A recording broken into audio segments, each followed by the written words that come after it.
عنایہ نے اسے کال کی۔ پہلے تو فون بند جاتا رہا، پھر جب کال اٹھائی تو مسکرا کر عنایہ سے بات کرنے لگا کہ اتنے ہفتوں بعد میں تمہیں کیسے میری یاد آ گئی؟ مجھے تو لگا تھا تم مجھے بھول ہی چکی ہوگی۔ وہ پھوٹ پھوٹ کر رونے لگی اور کہنے لگی کہ تم مجھ سے پیار کرتے ہو نا؟ وہ کہنے لگا ہاں بالکل کرتا ہوں، تمہارے لیے تو یہ جان بھی حاضر ہے، مگر ہوا کیا ہے؟ تم رو کیوں رہی ہو؟ کیا تمہارا بھائی زیادہ بیمار ہو گیا ہے؟ وہ روتے ہوئے سے کہنے لگی مجھے پیسوں کی ضرورت ہے، کیا تم میری مدد کر سکتے ہو؟ یہ سن کر عنایہ کا منگیتر کہنے لگا ہاں ہاں بتاؤ کتنے چاہیے، 10,000 چاہیے یا 30,000؟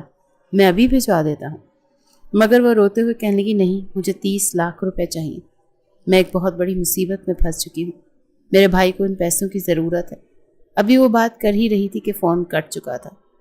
دوبارہ اس نے فون ملانے کی کوشش کی مگر فون ہی بند تھا۔ وہ سمجھ چکی تھی کہ اس کا منگیتر اس کی کوئی مدد نہیں کرے گا۔ رات کے تقریباً 11 بج چکے تھے جب وہ یوں ہی گمسم سی بیٹھی تھی، سوچ رہی تھی کہ آخر کیسے ان سب سے باہر نکلے۔ جن نظروں سے عالم اسے دیکھتا تھا شدید ترسا ہوا دکھائی دیتا تھا، ایسے لگتا تھا جیسے عورت ذات کے لیے اس کے اندر ایک بے تحاشا تڑپ موجود ہے، ایسی تڑپ جو سامنے والے کو جھلسا کر رکھ دے گی۔ وہ تو ایسے مردوں سے ہی شدید نفرت کرتی تھی جو ہر وقت اپنی بیوی کے ساتھ رومانس کرتے رہتے تھے۔ وہ اپنی سوچوں میں گم تھی جب اس کے بے حد قریب زینوں پر عالم آ کر بیٹھ گیا۔ کہنے لگا کیا ہوا سویٹ ہارٹ، ابھی تک فیصلہ نہیں کر پائی؟ 30 لاکھ کا انتظام ہو گیا ہے کیا؟ اسے یوں اپنے پاس بیٹھا دیکھ کر وہ ہڑبڑا کر فوراً سے اٹھ چکی تھی۔ ہر طرح سے تو وہ اسے مجبور کر ہی چکا تھا اور کوئی راستہ بھی نہیں بچا تھا۔ اب کی بار جب اس نے پوچھا کہ کیا پلان ہے تمہارا صبح کا، یہ دیکھو میں مزید اب یہ دوری برداشت نہیں کر سکتا۔ تم میرے بیٹے کی ضروریات پوری کرتی ہو تو ساتھ میں میری بھی کر دو گی تو کیا حرج ہے؟ اپنے بھائی کے علاج کی خاطر اس نے گہری سانس خارج کی اور کہنے لگی اگر میں آپ سے نکاح کر لوں تو کیا میرے بھائی کا خیال رکھیں گے، اس کا علاج کروائیں گے؟ وہ کہنے لگا ہاں بالکل کرواؤں گا، تمہارا بھائی صحت یاب ہو کر گھر لوٹے گا۔ ایک گہری سانس خارج کر کے اس نے شادی کے لیے حامی بھر لی تھی اور عالم کی آنکھوں میں ایسی چمک ابھری تھی کہ جیسی اسے کوئی خزانہ مل گیا ہو۔ اگلے ہی روز وہ دلہن بنی بیٹھی تھی، سرخ رنگ کا فراک پہنے۔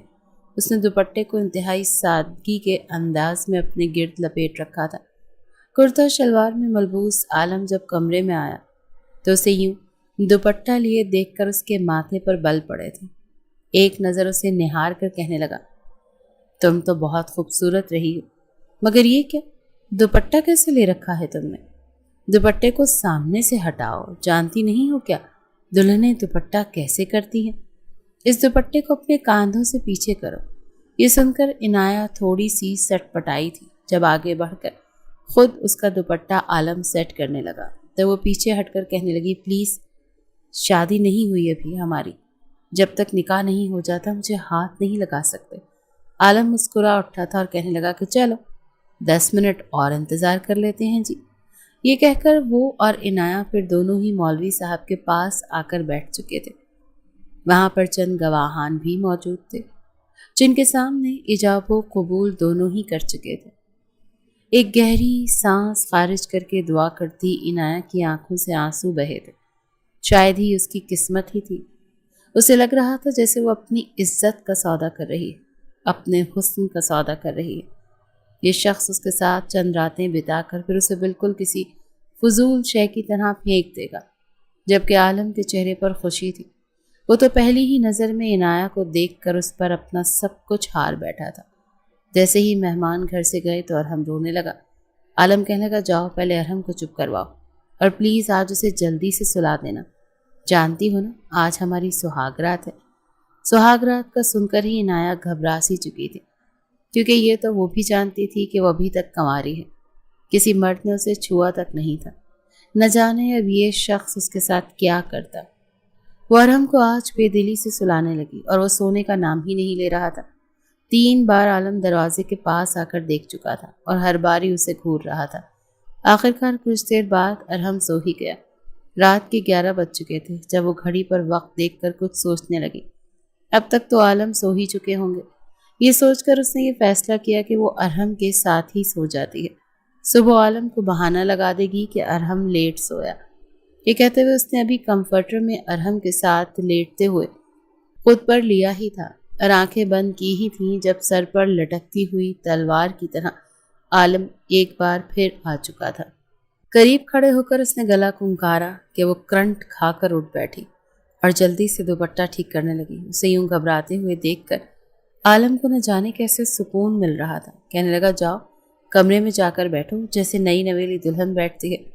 تمہیں تو پتا ہوگا نا نئی نویلی دلہن کیسے بیٹھتی ہے، آخر کو پہلی بار تھوڑی ہے تمہارا، اس سے پہلے بھی تو کسی نے تمہارا گھونگھٹ تو اٹھایا ہی ہوگا نا، تمہارے حسن کی تعریف بھی کی ہوگی، اور پھر جس طرح سے میں نے اپنی بیوی کے ساتھ سہاگ رات کے خوب مزے لوٹے تھے ٹھیک ویسے ہی تم نے بھی تو لوٹے ہوں گے۔ آج میں تمہاری رات اتنی رنگین بناؤں گا کہ تم کبھی سوچ بھی نہیں سکتی۔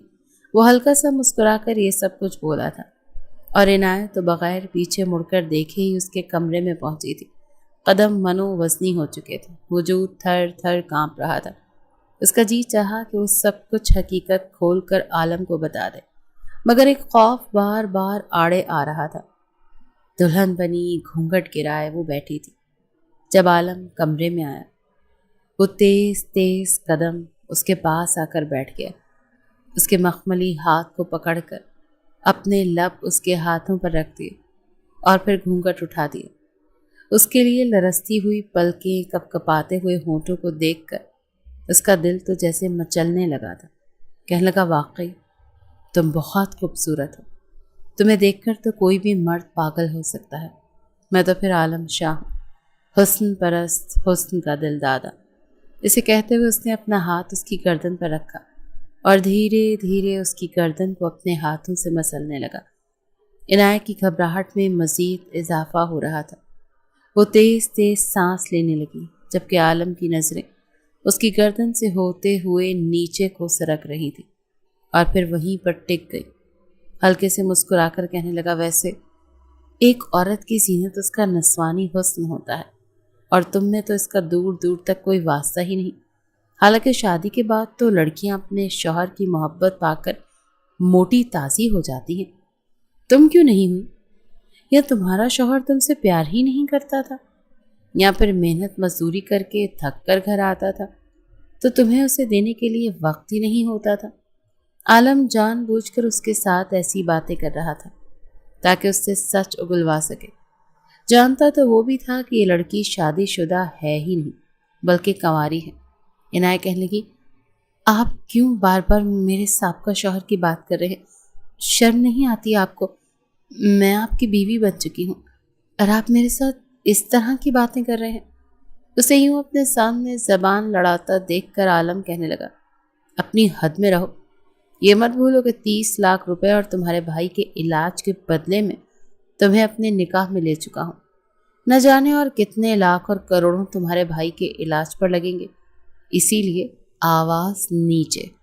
جب اسے مسکرا کر دیکھ کر کہنے لگا اتارو یہ دوپٹہ، تو عنایت چپ چاپ دوپٹہ اتار کر ایک طرف رکھ گئی اور پھر کہنے لگا اپنی اس فراک کی زپ کو کھولو، دھیرے دھیرے اسے لوز کرو۔